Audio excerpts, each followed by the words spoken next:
নমো টেলিফোনে খুদার সাথে কথা হবে।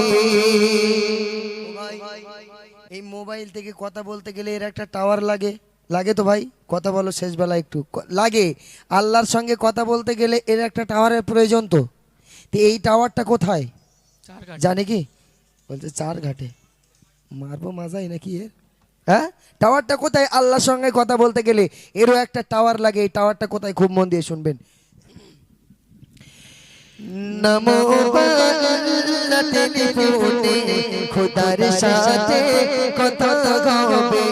নমো টেলিফোনে খুদার সাথে কথা হবে।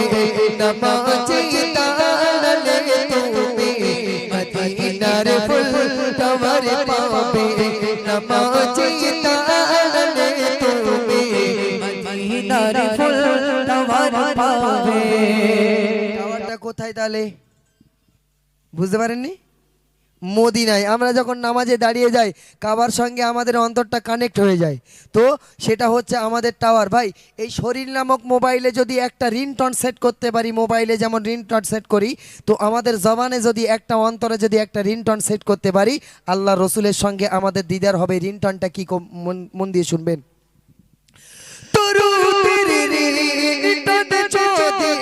লাগাও তোমারে এই অন্তরে, তরু তেরি রিংটোন যদি লাগাও তোমারে এই অন্তরে, সর্বক্ষণে ওই অন্তরে নবী নবী জিকির বাজবে।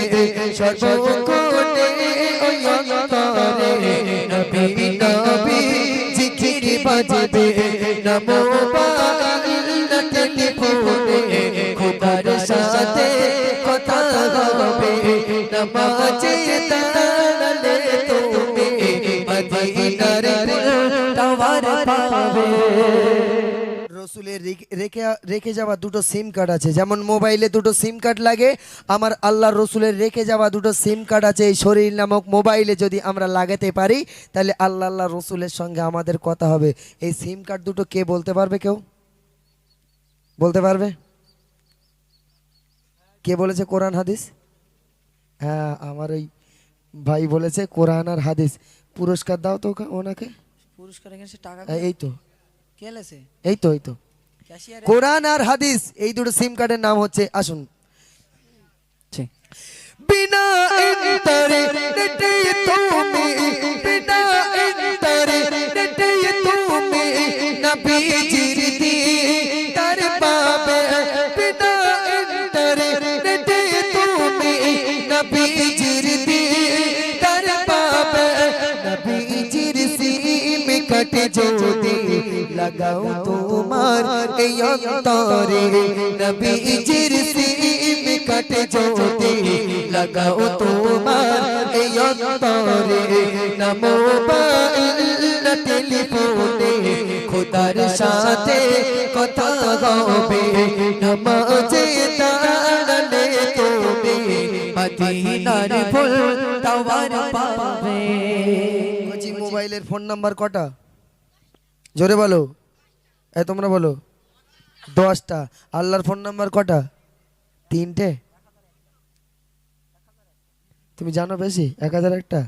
আল্লাহর ফোন নাম্বার 5টা। কটা বললাম? এই সবাই জানো তো? শুনে নিলে। আল্লাহর ফোন নাম্বার হচ্ছে 5টা। কত কত জানো না? মুখস্থ করে নাও।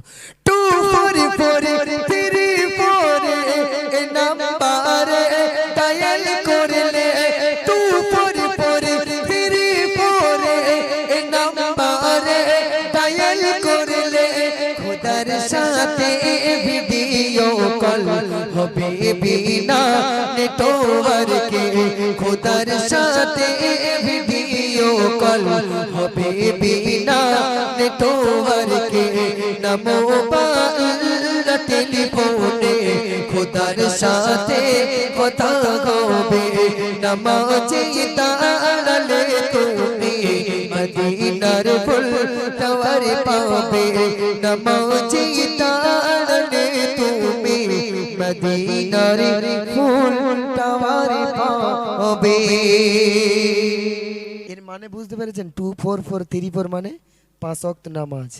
2 মানে হচ্ছে ফজরের 2 রাকাত, আর 4 মানে হচ্ছে জোহরের 4 রাকাত, তারপরে 4 মানে হচ্ছে আসরের 4 রাকাত, 3 মানে হচ্ছে মাগরিবের 3 রাকাত, 4 মানে হচ্ছে এশার 4 রাকাত। তাহলে আল্লাহ পাক আমাদের ঘাড়ের অতি শিরার অতি নিকটে আছে এবং আল্লাহ পাক সর্বক্ষণ আমাদেরকে দেখছেন। এবং আমরা যখন সেজদা করি আল্লাহর কুদরতি পায়ে সেজদা করি, তাই না? তাহলে আমরা অনেকেই নামাজ থেকে দূরে আছি। নামাজ পড়ুন, নামাজ ছাড়া কোনো গতি নেই। নামাজ যদি না পড়েছেন কোনোভাবেই জান্নাতে যেতে পারবেন না। দয়া করে পা দুখানা ধরে বলে যাই আপনাদের, নামাজটাকে আঁকড়ে ধরুন। ভাই আপনাদের কি বলবো, আমাদের বক্তাদের ভিতরে নামাজ পড়ে না, আমাদের শিল্পীদের ভিতরে নামাজ পড়ে না। আমরা স্টেজে উঠে ভাষণ দিচ্ছি, আমরা নিজেরাই নামাজ পড়ি না। তাহলে এরা কি করে হিদায়ত হবে? এরকমও বক্তা আছে, জলসা করছে, টাকা নিচ্ছে, নিয়ে দীঘায় চলে যাচ্ছে। এরকম বক্তা আছে, আমার নিজের চোখে দেখা। দীঘার ওখানে প্রোগ্রামে গিয়েছি, জলসার থেকে নেমে আমার ওখানে দাওয়াত আছে, ও সারা রাতের দাওয়াত ছিল। তো একটা করে বক্তা নামবে, আমরা আধা ঘন্টা করে গজল বলতে হবে, সেখান থেকে টাকা নিয়ে তিব্বু চলে গেল দীঘায়। বুঝতে পারেননি? এরকমও বক্তা আছে ভাই। বক্তা নেবেন, হিসাব করে নেবেন। গজল শিল্পী নেবেন, হিসাব করে নেবেন। সে মাদ্রাসায় পড়েছে কি পড়েনি, এবং সে নামাজ পড়ে কিনা। আমি যদি নামাজ না পড়ি, আমার দ্বারাই কোনো দিন একটা মানুষ হেদায়েত হতে পারে না। তাহলে আমি গজল ইসলাম প্রচার করব, আর আমার দ্বারা এই মানুষগুলো জাহান্নামে চলে যাবে। বুঝতে পারেন? কারণ আমি নিজে নামাজ পড়ি না, আমার ভিতরে আল্লাহর ভয় নেই। আচ্ছা ভাই, আমি যদি নামাজ পড়ি, আমার ভিতরে আল্লাহর ভয় আমার অন্তরে থাকবে না। তাহলে আল্লাহর ভয় যদি আমার অন্তরে না থাকে, আপনাকে কিভাবে আমি জান্নাতে নিয়ে যেতে পারবো না। এই জন্য অনেক শিল্পী বেরিয়েছে ভাই, আর গজলের ভিতরে এমন এমন কথা লেগে, যে একটু আগে এখানে একটা গজল শুনছিলাম, জিবরিল হাসে খিলখিল, সহ্য করতে পারেন? কি মারির দরকার ওদের, এই সব কবিদের আর এই সব শিল্পীদের, মানে কি মারতে হবে? এই গজল শুনে, জিবরিল হাসে খিলখিল, এটা একটা গজল বস না? হ্যাঁ হ্যাঁ হ্যাঁ, কিন্তু এইসব গজলগুলো একদম পুরো শোনার আগে গজল শুনবেন হিসাব করে, জলসা শুনবেন। হ্যাঁ, আবার বলছে মায়ের মুখে আল্লাহর রূপ দেখতে পাচ্ছি। এইসব গজল খুব হিসাব করে শুনবেন। তো আমার বলে খিলখিল করে হাসে জিবরিল। আচ্ছা জি, ফারিস্তাদের হাসি, খাওয়া দাওয়া